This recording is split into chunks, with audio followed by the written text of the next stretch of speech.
Hey, welcome back. Quick recap. My lady and I have been studying the book of Mark. Today we're moving into chapter 11. There are 16 chapters in the book of Mark. We're taking it day by day. So tomorrow will be chapter 12. Including today, we have 5 days left. So in 5 days, if you had joined us, if you joined us from the beginning, thanks for sticking around. And in 5 days, you would have finished the book of Mark. So that's pretty good. That's a pretty cool thing. If you're just joining us now, we have chapters 1 through 10 in a playlist on my channel called New Testament, and continue to come back and join us, join our community, and join our little Bible study. I try to keep the videos under 15 minutes.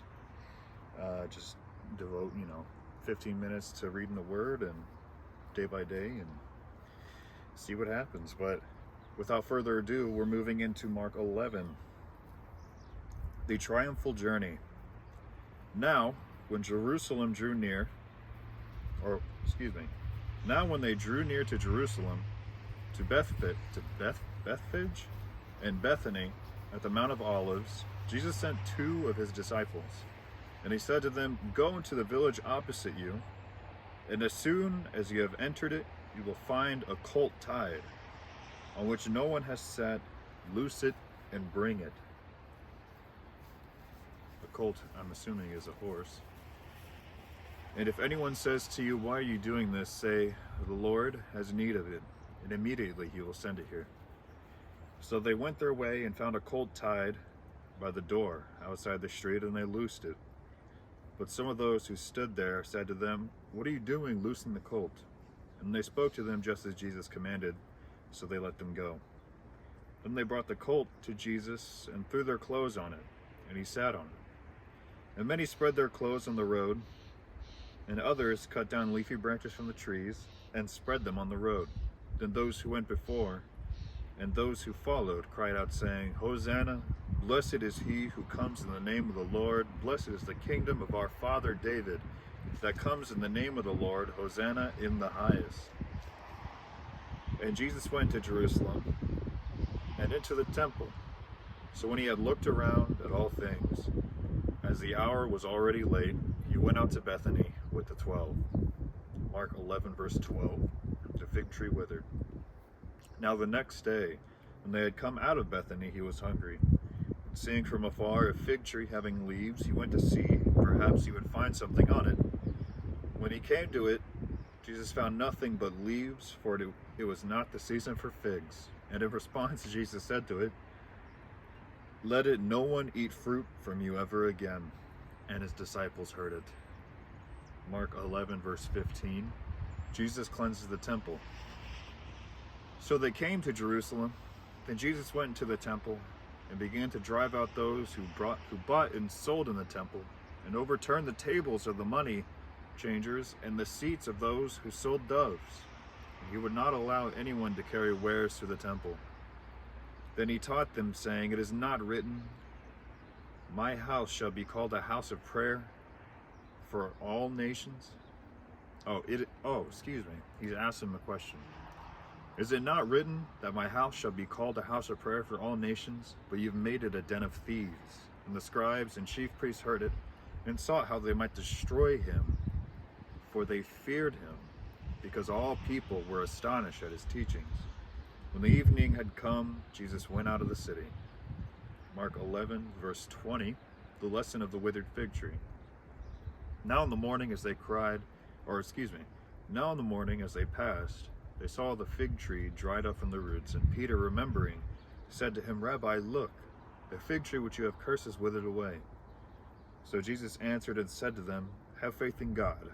For assuredly I say to you, whoever says to this mountain, 'Be removed and be cast into the sea,' and does not doubt in his heart, but believes that those things he says will be done, he will have whatever he says. Therefore I say to you, whatever things you ask when you pray, believe that you receive them, and you will have them." Mark 11, verse 25, forgiveness and prayer. "And whenever you stand praying, if you have anything against anyone, forgive them, that your Father in heaven may also forgive you and your trespasses. But if you do not forgive, neither will your Father in heaven forgive your trespasses. Mark 11:27. Jesus' authority question. Then they came again to Jerusalem, and as he was walking in the temple, the chief priests and the scribes and the elders came to him. Hey, buddy. And they said to him, "By what authority are you doing these things? And who gave you this authority to do these things?"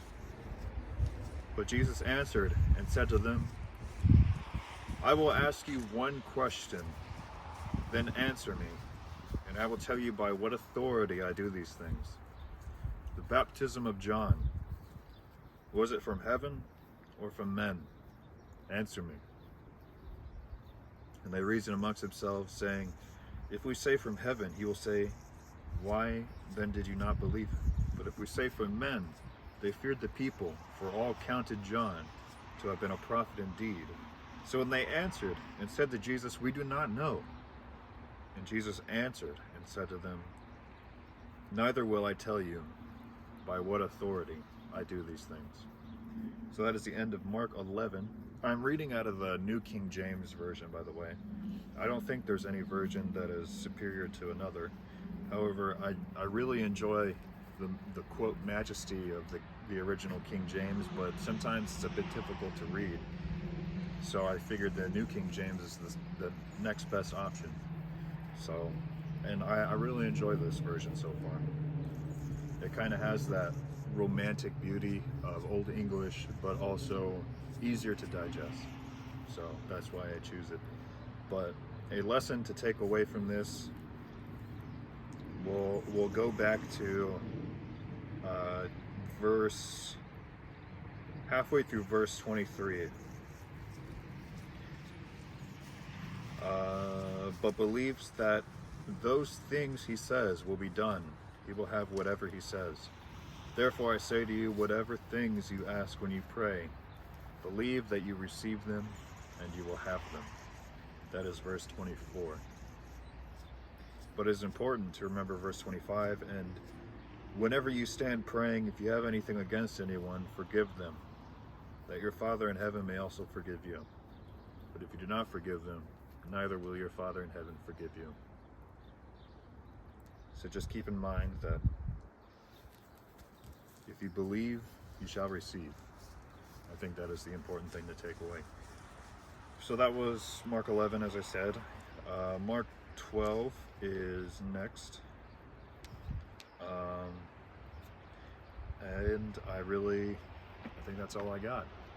So thank you for joining. If you are returning, thank you for coming back. And we are only 4 days away from finishing Mark and then potentially moving into John. So thanks for devoting some time to reading the Word with myself, with my lady, and the community that we are building, and we'll see you next time.